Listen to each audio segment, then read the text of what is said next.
अस्सलाम वालेकुम, मैं हूं शहरियार। इस वक्त मैं जीटी रोड पर शालामार बाग के करीब मौजूद हूं। सब्ज़ बाग तो आपने बहुत से देखे होंगे, आइए आज आपको दिखाते हैं गुलाबी बाग।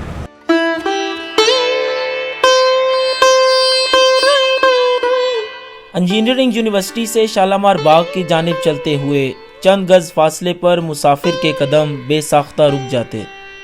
दुकानों के झाड़ झनकार की ओट में छुपी एक मुनक्किश इमारत इसे रुक कर जायजा लेने पर मजबूर कर देती है। ये एक तारीखी बाग का दाखिली दरवाज़ा है जिसे गुलाबी बाग कहा जाता है। वक्त के पुलों के नीचे से बहुत सा पानी बह गया, मगर इसके बावजूद इस 2 मंजिला दरवाजे की आबोताब और तरोताज़गी मान नहीं पड़ी। ज़वाल की कई घाटियां उतरने के बाद भी इमारत अगर इस कदर दिलकश है तो अपने अहद शबाब में इसका हुस्न क्या होगा।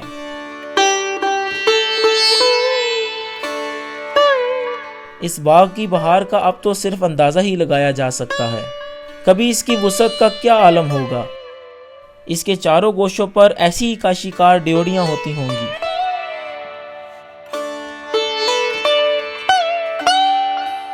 कन्हैया लाल ने ठीक ही कहा है कि बाग अपने दौर में खुल्दे बरी का नमूना होगा। अगरचे इस बाग की कोई मुस्तनद तारीख तो दस्तयाब नहीं, मगर सदर दरवाजे पर रकम अशार से पता चलता है कि ये बाग मुगल मनसबदार सुल्तान बेग ने तामीर कराया।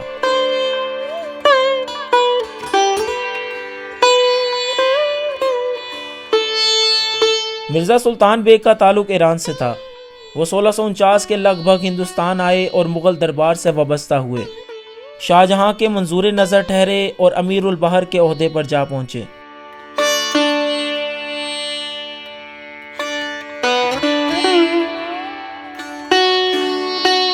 मिर्ज़ा सुल्तान बेग शिकार के रसिया थे। एक बार शेखपुरा के हिरन मीनार पर अंग्रेजी बंदूक से शिकार खेलने गए।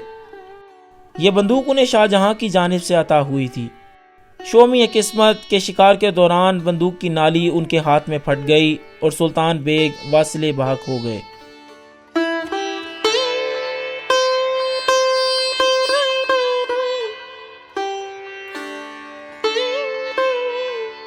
मिर्ज़ा सुल्तान बेग ने इस बाग की तामीर अपनी वफ़ात से कुछ अरसा कबल ही 1655 में कराई थी और इसे गुलाबी बाग नाम दिया।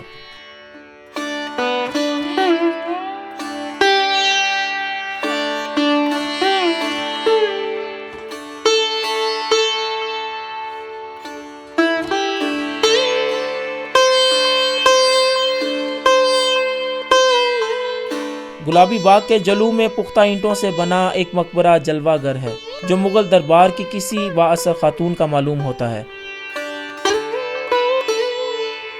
मुहक्किक डॉक्टर अब्दुल्ला चुगताई का तो ख्याल है कि अपने तामीरी औसाफ के एतबार से यह मकबरा जनाना नहीं मर्दाना मालूम होता है, मगर माहिरीन की अक्सरियत इसे दाईअंगा का मकबरा करार देती है।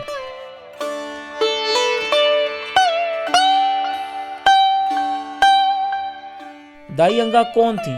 बताया जाता है कि उनका नाम ज़ेबुन्निसा था और वो दौरे जहांगीरी में बीकानेर के मजिस्ट्रेट मुराद खान की अहलिया और शाहजहां की दाई थीं। बाज़ का ख्याल है कि वो शाहजहां नहीं बल्कि उनकी बेटी सुल्तान बेगम की दाई थीं और ये बाग गालबन शहजादी ने अपनी ही रज़ाई वालदा को अता किया था।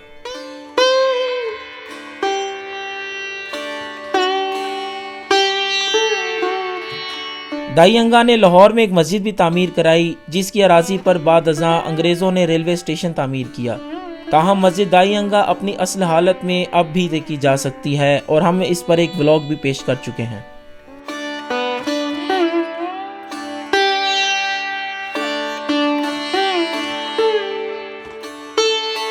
दाईअंगा के मकबरे की छत पर 4 छोटी बुर्जियां और एक बड़ा गुंबद मौजूद है। उन पर बने नक्शो निगार मकबरे की अजमत रफ्ता का सबूत हैं।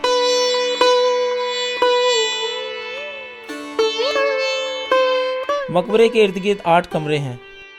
अंदरूनी जानिब नहायत खूबसूरत अंदाज में सूरह फातिहा की आयत कंदा है और आखिर में कातिब का नाम मोहम्मद सालेह और साल 1086 हिजरी तहरीर है।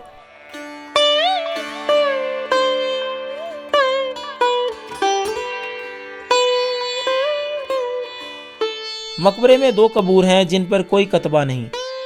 غارت گروں نے مقبرے کے پتھروں کے ساتھ قبروں کے کتبے بھی اتار لیے تھے، اس لیے پتہ نہیں چلتا کہ یہاں کون مدفون ہے۔ معلوم ہوتا ہے کہ ایک قبر تو دائی انگا کی اور دوسری ان کی بیٹی، بیٹے یا شوہر کی ہوگی۔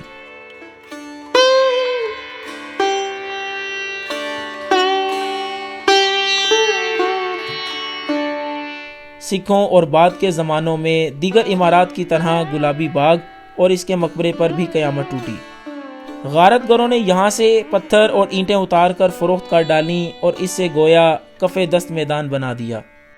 کنہیا لال گواہی دیتے ہیں کہ دیگر سب عمارتیں غارت گروں نے گرا کر خاک میں ملا دیں۔ قبر کا تعویذ جو سنگ مرمر کا تھا وہ بھی اکھاڑ لیا گیا۔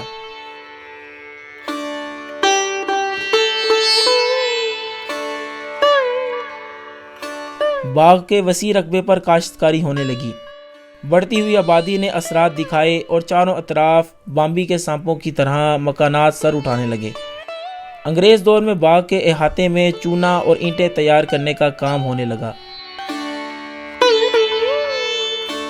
میلہ چراغاں کے موقع پر گلابی باغ کی ڈیوڑی میں پولیس چوکی بنا دی جاتی۔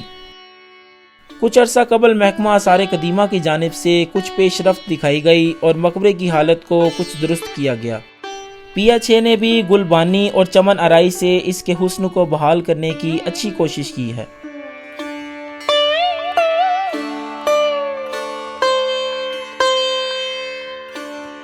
امید ہے کہ کوئی حکومت اس عمارت پر توجہ دے گی اور بڑھتی ہوئی تجاوزات کا خاتمہ کر کے مقبرے کی حالت کو واپس لوٹانے کی کوشش کرے گی۔